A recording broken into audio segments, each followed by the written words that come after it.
Ya, niko sawa. Shukrani sana. Kwanza kabisa napenda kumshukuru Mwenyezi Mungu kwa kuanza mchezo salama na kumaliza salama, kwani haikuwa rahisi. Kwa game walikuwa wanaitaka kwa kiasi kikubwa, kwa wamefanikiwa kupata magoli mawili, wamefanikiwa kuendelea kwa watu wanaofuata mbele. Hongera yao. Ilikuwa ni ngumu kiasi gani kupenya kwenye safu ile ya ulinzi ya klabu ya Simba usiku wa leo? Ilikuwa ni ngumu kwa asilimia nyingi kuliko kutokupenya. Amini kwamba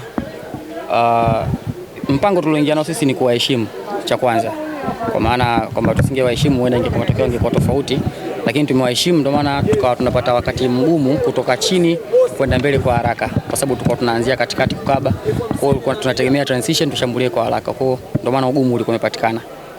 Kwa sababu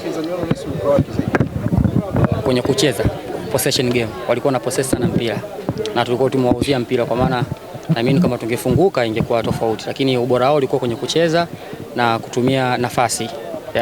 Ubora wenu namna ambavyo mmecheza umetokana pia na ahadi ambazo mliwekewa, ama ni kawaida yenu? Sisi ni kawaida yetu. Ahadi imekuwa kama chachu tu. Ahadi imekuwa kama chachu, lakini hata kama bila ahadi sisi ilikuwa ni jukumu letu kucheza, kwa sababu haijalishi. Mchezo gani kwa upande wa mpinzani wenu ambaye aliwapa wakati mgumu sana?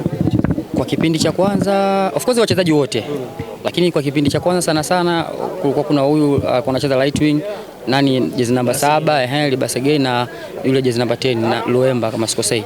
Wao ndio kidogo walikuwa wanachanganya sana rangi. Kuna wengine walikuwa wanacheza sana basic. Wao walikuwa wanafanya sana interchange, mobility nyingi walikuwa wanajaribu ndio maana wamecheza follow nyingi sana kama ulikuwa umefuatilia. Kwa sababu tulikuwa tumeweka hiyo mid block, low block, lakini wao ndio wakajaribu kufungua hizo pin code zetu.